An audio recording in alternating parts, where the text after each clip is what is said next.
मध्य प्रदेश अन्तर्गत रहेको महोत्तरी जिल्लाको महोत्तरी गाउँपालिकालाई 6 वटा वडामा प्रशासनिक विभाजन गरिएको छ। सो मध्ये वडा नम्बर 5 पनि एउटा हो। मधेसको विकट ठाउँमा पर्ने यस वडामा 700 हाराहारीमा घरधुरी संख्या रहेका छन्। यस वडामा स्थानीय सरकार आएपछि धेरै विकासका आवश्यकताहरू पूरा भएका छन्। महोत्तरी गाउँपालिकाको वडा नम्बर 5 मा फेकन महतो वडा अध्यक्ष भएर आइसकेपछि विकास निर्माणको कामले गति लिएको छ।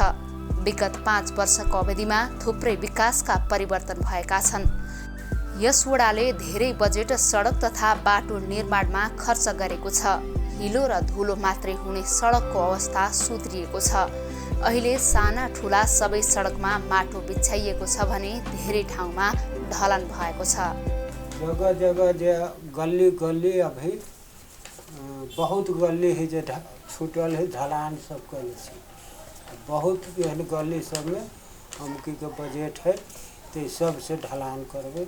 बाटो निर्माणमा छ, बाटो निर्माण, बाटो पीसीसी ढलान, माटो ग्रेभल छ।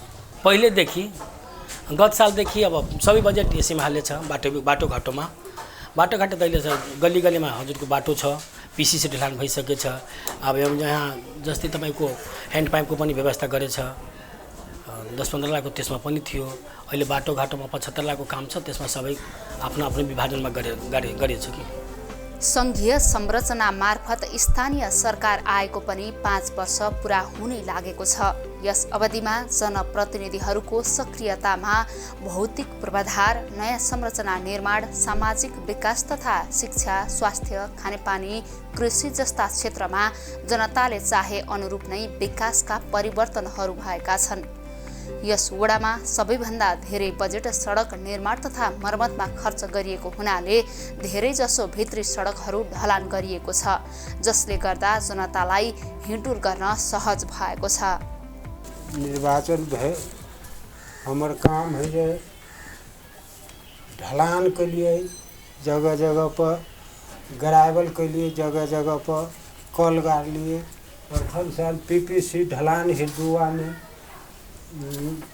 ट्रांसफार्मर वाडा वजह से हिरदुआ में के लिए। बिजली महतो के घर देखे, कुट्टी समय ग्रेवल के गुरगम्मा स्कूल से दक्षिण बाड़ी टोल में पीपीसी ढलान से होकर। लीला प्रसाद के घर देखी, कुट्टी समय ग्रेवल गिट्टी। मंगनू महतो के घर देखी, राम कृपाल महतो के घर समय पीपीसी ढलान। राम कृपाल महतो को घर देखी, सरवन महतो के घर समय पीपीसी ढलान। वाडा निर्माण के लिए, वाडा करदाले निर्माण के लिए राम पदारथ के घर से ठाकुर के घर समय पीपीसी ढलान के। परिक्रमा सड़क देखी, राम किशुन महतो के घर समय पीपीसी ढलान के। परिक्रमा सड़क देखी, सुशील महतो के घर समय पीपीसी ढलान के लिए। परिक्रमा सड़क देखी, रामलाल के घर और बैनाथ मंडल के घर समय पीपीसी ढलान के लिए। श्री राम मंडल के घर देखी, जगदेव मंडल के घर समय पीपीसी ढलान के लिए। परिक्रमा सड़क की राम कमल शाह के घर समय पीपीसी ढलान के लिए। परिक्रमा सड़क देखी, चंदेश्वर महाराज के घर समय पीपीसी ढलान के। वाडा करदाले निर्माण से हो कैले छी।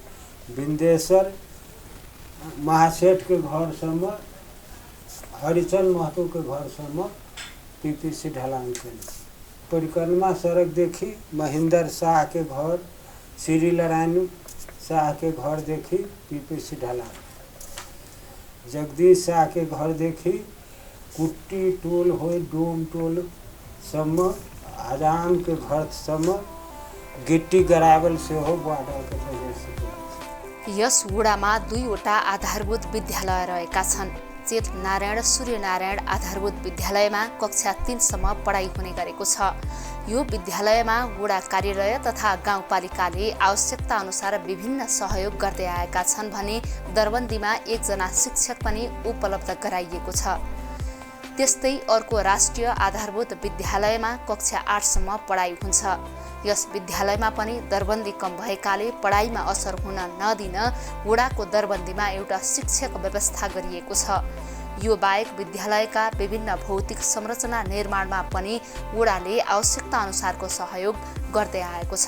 प्रत्येक साल तेज लड़ाई शुरू लड़ाई विद्यालय में 2 लाख 3 लाख तलब भत्ता में हर एक साल वादा से के बाद आधारभूत विद्यालय हरी में वहू में 2 लाख के प्रत्येक साल तलब भत्ता कह के मास्टर को वादा से कुनै खेलकुदको सामान भयो कहिलेकाहीँ त्यो पनि दिनुहुन्छ।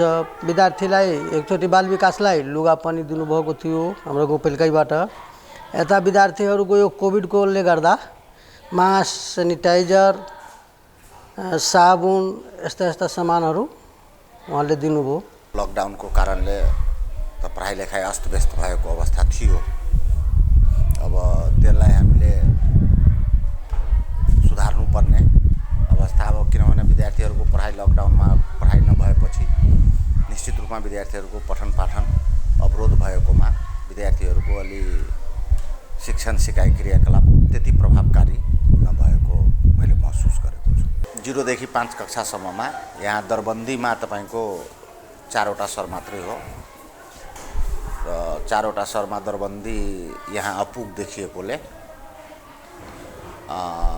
2076 सालदेखि निजी स्रोतमा वाडाको सहयोगबाट एउटा शिक्षक व्यवस्थापन गरिएको छ।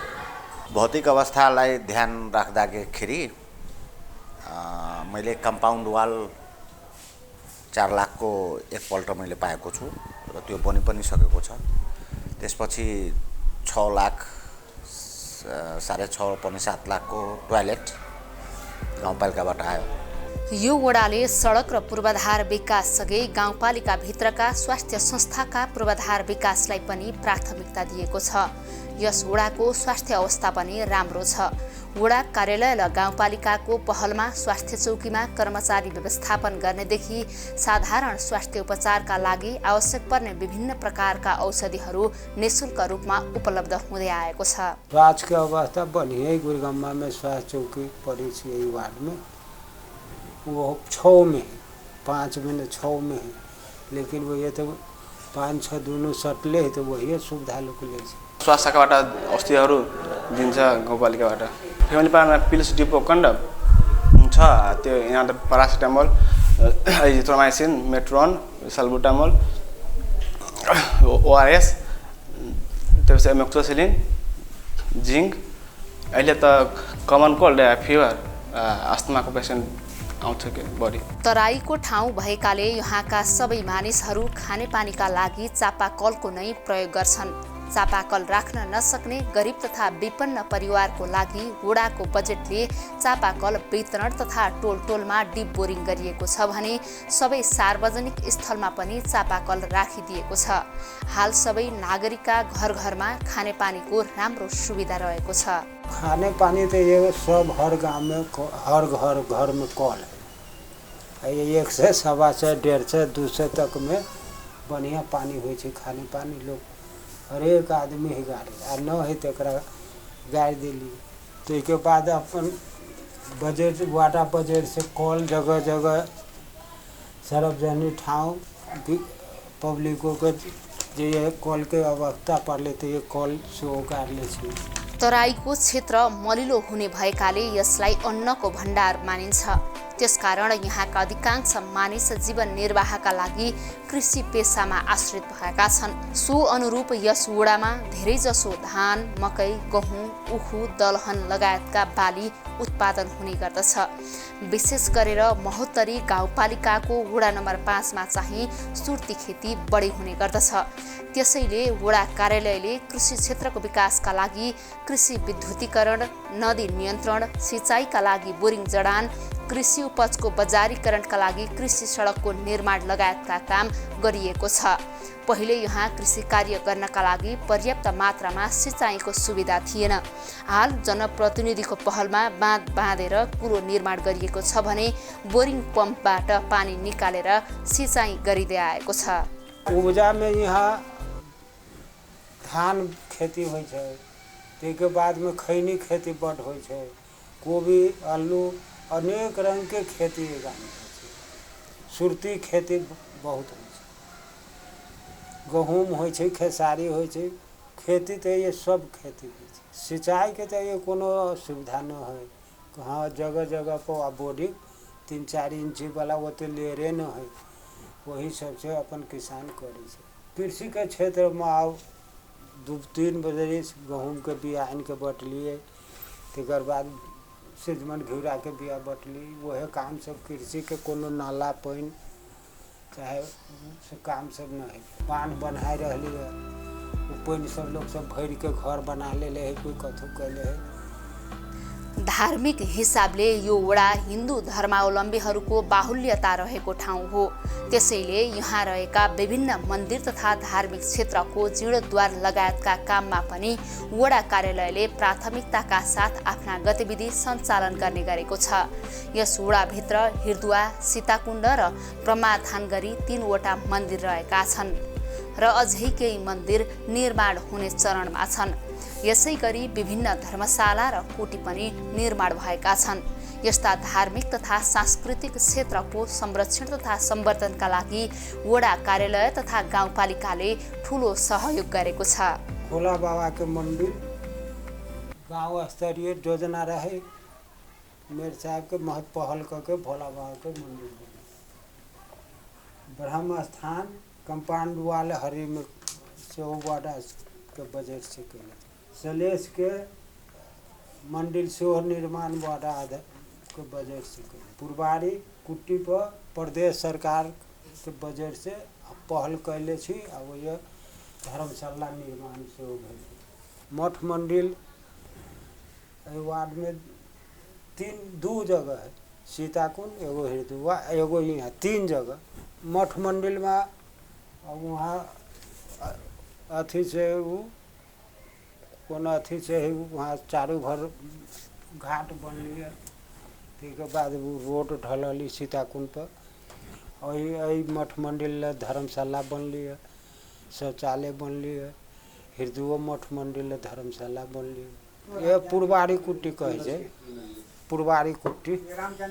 हाँ, राम जानकी पुरबारी कुट्टी। मठ मंदिर ये सब 3 से मठ मंदिर है। ये पहले आप कथू न रहली, आप ये रसे रसे तो महाराज सब चंदा मांग के गाँव सहयोग करके मंदिर सब बनली है। पूर्व साल से हम सब और प्रदेश सरकार के कोई सुन के धर्मशाला बनवा देली, लेट्रिन शौचालय बनवा देली। योजना बनाउँदा होस् या विकास निर्माणका काममा होस्, यहाँका कर्मचारी र जनप्रतिनिधि एक आपसमा मिलेर काम गर्ने गरेका छन्। जनप्रतिनिधि आएपछि वडा कार्यालयबाट हुने सबै प्रकारका कामहरू जनताकै रोजाइ र इच्छा अनुसार भएको छ। यस वडामा जनप्रतिनिधि र कर्मचारीले काम नगरेको भन्ने गुनासो खासै आउँदैनन्। यसकारण पनि वडा कार्यालयबाट हुने काम र जनताले पाउने सेवा सुविधा छिटो र छरितो रूपमा सम्पन्न हुने गरेको छ। एकदम बढ़िया से काम आए तो कोनो जनता के काम में अवरोध नहीं भेलिए। जे अली तेकर काम तुरंत के तुरंत करके पठबे छी। आए तो कोनो जनता नहीं है कल की जो हमर काम ये नहीं भेल वो नहीं भेल, कोनो रंग के ये कोनो अथी न हो। हामी जानेको काम अहिले समय दोहोऱ्याएर मान्छे आउन समय पनि दिए छैन सर। जति मान्छे आउँछ यहाँ, जति छिटो कागज लिएर आउँछ, पुरै प्रोसेस मिलाएर आउँछ, हामी विलम्बै गर्दैन। जानेको काम पछाडि पर्दैन, तर कागज त मिलाएर ल्याउनु पर्छ। अब कसैले भन्छ फोटोकपी भोलि दिन्छु रे, आज काम गर्नु, त्यस्तो त हुँदैन सर। जबसम्म हाम्रो पूर्ण कागज आउँदैन तबसम्म त हाम्रो अप्ठ्यारो हुन्छ। पूर्ण कागज आउनै बित्तिकै हामी विलम्ब गर्दैन। जसरी तपाईँको नगृति भयो, घर बाटो भयो, जसरी तपाईँको 4 किला भयो, मूल्याङ्कन भयो, हामी विलम्बै गर्दैनौँ। स्थानीय तह आएपछि महोत्तरी गाउँपालिका वडा नम्बर 5 मा विकास निर्माण तथा नयाँ संरचना निर्माणको गतिले फड्को मारेको छ। हरेक क्षेत्रमा भएको विकासका कारण जनताको दैनिक जीवनमा सहजता थपिएको छ। जनप्रतिनिधि आइसकेपछि यस वडाका जनताले देख्ने गरी प्रत्यक्ष रूपमा विकास भएको पाउन सकिन्छ। जनताको चाहना अनुरूप नै काम भएको हुनाले यस वडाका जनप्रतिनिधिदेखि वडावासीसम्म सबै खुसी छन्। जनता तो धेरै खुसी छ। अब जनता को आत्मा को बात हम न जानी छे जनता के मन में, लेकिन जनता के जे काम रहे, जे चाहना रहे जे हमर रोड बनो, धर्मशाला बनो, वार्ड कार्यालय बनो, ब्रह्मथान ले शौचालय बनैले छियै। जनता के जेकरा रीम न रहे तो रीम देले छियै, जेकरा रहे तकरा न देली, जेकरा न रहे तो रीमो बटलिए। खदिया छले ना तो सब कोई भरलकै आ तब तकर बाद अगाड़ियो भरल के अथी से ट्रैक्टर से भरल किया, तब अपने भरलग सरकारिए से भरेलिए आ तब लेकिन ढलान कैलग। तब ढलान कै फीट कहने में नहीं कहने में हम तो टोला के नहीं छी। वह तो कहे जे माने अगाड़ी रही जे एकदम थाल उल बहुत छली में, बहुत एते बुझू न 3-4 फीट 3 फीट के पानी भराइले रोड, तै पर रोड बनले। हमरा सबके अथी से मारा के आ तकर बाद में अपन बजट माने मेयर से दल के तो वार्ड बनल के, अब चले छी तो फायदा बहुते है। कथी है सब कहबे थाल न मखी छी न, थाल अपन जाय छी रोड पर जाय छी अबै छी, घर में गेली ओनी गेली। तराई समथर भूभाग र पूर्वाधार निर्माणका हिसाबले निकै सम्भावना बोकेको ठाउँ भए पनि महोत्तरी गाउँपालिका वडा नम्बर 5 ले त्यो अवसर पाउन सकेको थिएन। तराईको क्षेत्र भए पनि विकट मानिएको यस ठाउँमा स्थानीय जनप्रतिनिधिको आगमनसँगै भौतिक पूर्वाधार विकास तथा सामाजिक विकासको गतिले फड्को मारेको छ। कर्मचारी, जनप्रतिनिधि, राजनीतिक दल तथा सबै स्थानीय नागरिकसँगको सहकार्यमा काम गर्ने हुँदा यस वडाका नागरिकका अपेक्षित विकासका चाहना समयमै पूरा भएका छन्। यस्ता गतिविधिले नागरिकलाई स्थानीय सरकारको अनुभूति गराएको छ। अभी जनता सबके जे हम 5 वर्ष जीतली तो हम कल सबके दिलिए, केकरा ने दिले छियो, केकरा रोड रास्ता ढाल दिलियो, धर्मशाला बना दिलियो, ब्रह्मथान बना दिलियो, सले थान बना दिलियो, गली गली ढलान कर दिलियो, गाँव में थाल ओरिया दिली, कोकरो थाल अब न अथी लगे छे न मौखी छे। जनता के यही काम रही, कहले न कर वह काम सब केलिए। जकरा कल न रहली तो कलो दिलिए, लेटिंग न रहे तो लेटिंग दिलिए, रीम दिलिए। जनता के तो वह रही चुनाव में कहले कोनो काम में अब ठाड़ो न भेलिए अभी तक। अब जनते है तो कथू करबे तो जनता के अभी चाहना है, जनता के विकास के की कहे व्यक्तिगत हमरा विकास चाहिए। व्यक्तिगत तो हम न उसके कुछ दे सकते, लेकिन सार्वजनिक विकास, रोड जे जगह जगह धर्मशाला जगह जगह ये सब कर दिलिए। 3 गाँव में थाल ओरिया दिली, कोहो थाल न है, सब ढलान कर दिली गली गली। अब शायद संजोग कहीं कम सम बाकी है तो हम के साल के बजट में वो सब 6वटा वडामा प्रशासनिक विभाजन गरिएको महोत्तरी गाउँपालिका भौतिक विकास र आर्थिक क्रियाकलापमा पिछडिएको गाउँपालिका हो। जनप्रतिनिधि आगमन भएको 5 वर्षको अवधिमा स्थानीय स्तरमा देखिएका पूर्वाधार विकासका गतिविधि र नागरिकले स्थानीय सरकारबाट पाइरहेका सेवा सुविधाले निकै सकारात्मक परिवर्तन भएको पाइन्छ। विकास प्रेमी जनप्रतिनिधि, लगनशील कर्मचारी र छोटो समयमै देखिएका केही सकारात्मक र उदाहरणीय कामले यो वडा आर्थिक र सामाजिक रूपान्तरणको बाटोमा अग्रसर बनेको पुष्टि हुन्छ। सीमित स्रोत, साधन, बजेट र थुप्रै समस्याका बावजुद विकास निर्माणका कामलाई अगाडि बढाइरहेको यो वडाले सञ्चालन गरेका यस्ता गतिविधिले विकासका नयाँ आयामहरू थपिदिएको छ। अहिले पनि यहाँका विकासका आवश्यकताहरू थुप्रै छन्। ती आवश्यकताहरू पूरा गर्न यहाँका जनप्रतिनिधि, कर्मचारी, प्रशासन र आम नागरिक एक ढिक्का भएर लाग्नुपर्ने देखिन्छ।